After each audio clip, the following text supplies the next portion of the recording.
আগামী 9 জুলাই 2025-এর জন্য short term watch list. প্রথমে আমরা দেখব ইন্ডেক্স অ্যানালাইসিস। আজকে ডিসিএক্স 5 পয়েন্ট বেড়েছে, 601 কোটি টার্নওভার। ব্লক মার্কেটে ট্রানজাকশন ছিল 36 কোটি, এর মধ্যে 20 কোটি ছিল ব্র্যাক ব্যাংকে ট্রানজাকশন। তো আমরা প্রথমে ইন্ডেক্স অ্যানালাইসিস করব, যেটা ইন্ডেক্স অ্যানালাইসিসে আমরা যদি দেখি, এখানে ডিসিএক্স টানা 10 দিন বেড়েছে। মার্কেট আজকে দেখিয়ে দিয়েছে যে মার্কেটে বড় পার্টির ইনভলভমেন্ট আছে, অর্থাৎ মার্কেটে টার্নওভার 601 কোটি। তো সবই পজিটিভ। তবে আমার টেকনিক্যাল অ্যানালাইসিস অনুযায়ী ডিসিএক্স এর বর্তমান আরএসআই হলো 68। টানা 10 দিন যেহেতু মার্কেট এখান থেকে বেড়েছে, এখানে মার্কেট একটু রেস্ট নেওয়া উচিত। অর্থাৎ মার্কেটে এখানে যদি বড় বড় ক্যান্ডেল দিয়ে মার্কেট যদি আরও বাড়তে থাকে, সেক্ষেত্রে প্রফিট টেকিং যে সেলটা আসবে বা প্রফিট টেকিং যে কারেকশনটা হবে, সেটা একটু লেন্দি হতে পারে। যার কারণে এখানে মার্কেট যদি আরও 2-3টা দিন যদি এখানে শক্তি সঞ্চয় করে, মার্কেট প্লাস 5-10 প্লাস এভাবে যদি করে 2-3 দিন যদি এখানেই মার্কেট থাকে, তবে মার্কেট এখান থেকে আরও বড় গেইন দেওয়ার সম্ভাবনা রয়েছে। তো আমি যেটা দেখছি যে টোটাল টার্নওভারটা, পাবলিক সেন্টিমেন্ট টোটালটা ব্যাংক সেক্টরে।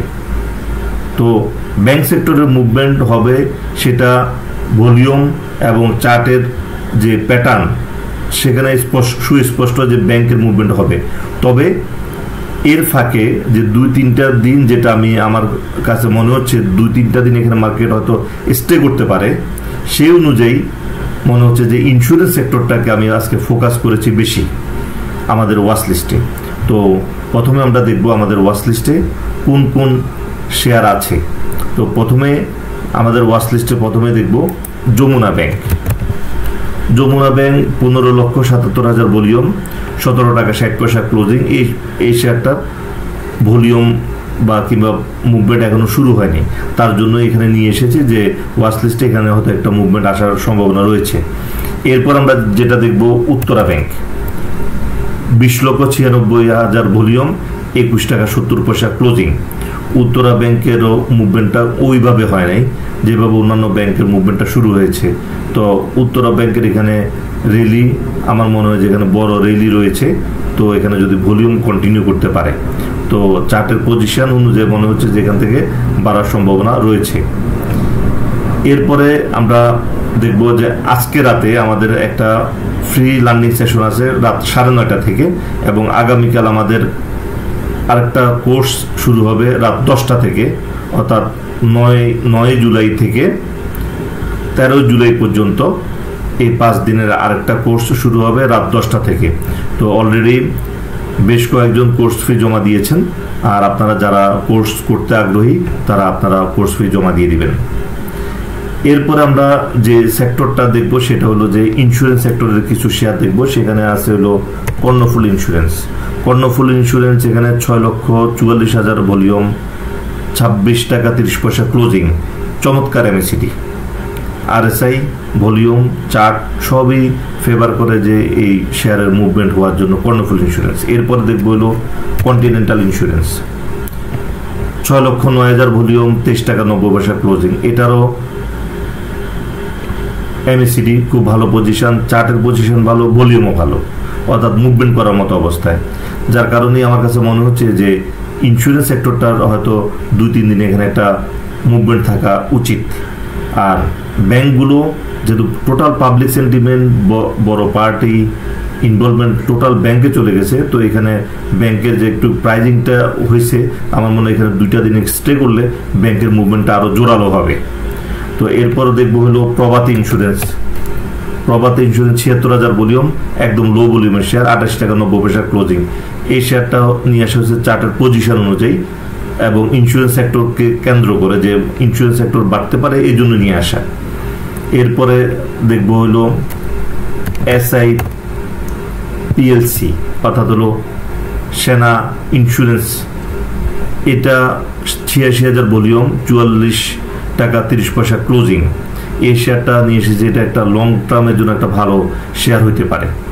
এবং এই শেয়ারটা আজকে আমাদের হোয়াটসঅ্যাপ গ্রুপের লাইভ মার্কেটে, আমাদের হোয়াটসঅ্যাপ গ্রুপের ওয়াচ লিস্টে এই শেয়ারটা ছিল SIPLC। এরপর আমরা যেটা দেখব delta life delta life insurance 1,41,000 volume, 66 টাকা 50 পয়সা ক্লোজিং। চার্টের পজিশন MACD সবটাই এটা আমাদের ফেভারে যে মার্কেটে মুভমেন্ট আসার মতো শেয়ার ডেল্টা লাইফ। অর্থাৎ আমি আজকে টোটাল যে আমার ওয়াচ লিস্টের ফোকাসটা আমি ইন্স্যুরেন্সের উপর রেখেছি, যাতে হলো যে এখান থেকে আমাদের কোনো ফলোয়ার, সাবস্ক্রাইবার এবং যারা আমার ভিডিও দেখেন যাতে কোনোভাবেই যে লসে ট্রেড করতে না হয়। অর্থাৎ এমন জায়গাতে শেয়ারগুলো চুজ করে দেওয়া হয়েছে এখান থেকে বাড়ার সম্ভাবনাটা বেশি।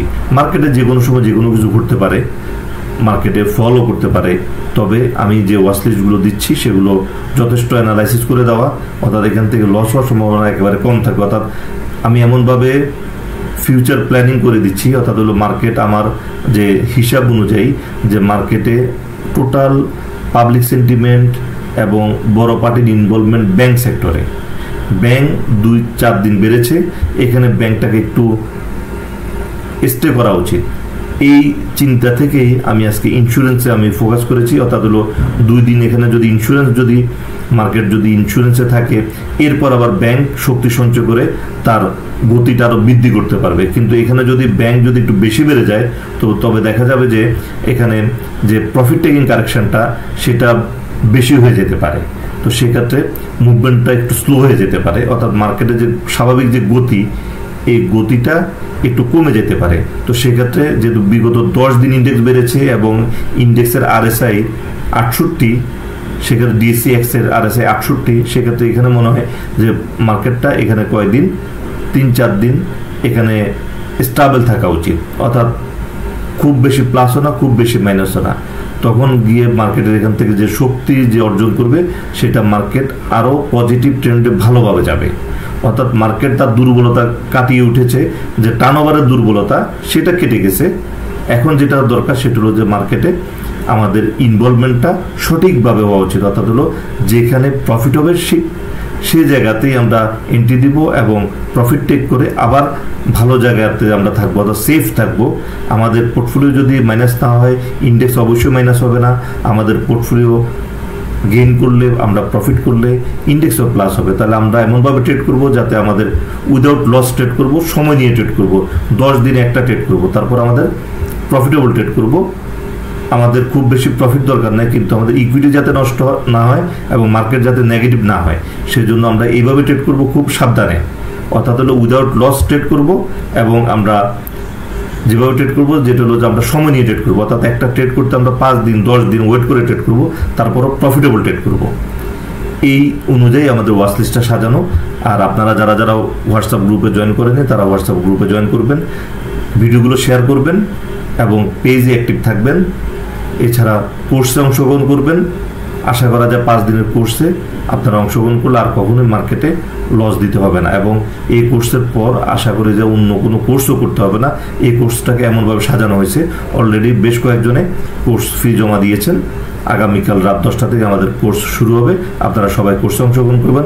আজকে আমাদের ফ্রি লার্নিং সেশন আছে রাত 9:30টায়, 9:30 এখানে সর্বোচ্চ 100 জন আপনারা জয়েন করতে পারবেন। এই ফ্রি লার্নিং সেশনেও জয়েন করবেন, এখানে মার্কেট নিয়ে বিস্তারিত আলোচনা করা হবে। তো আজকের আলোচনা এই পর্যন্ত, ধন্যবাদ।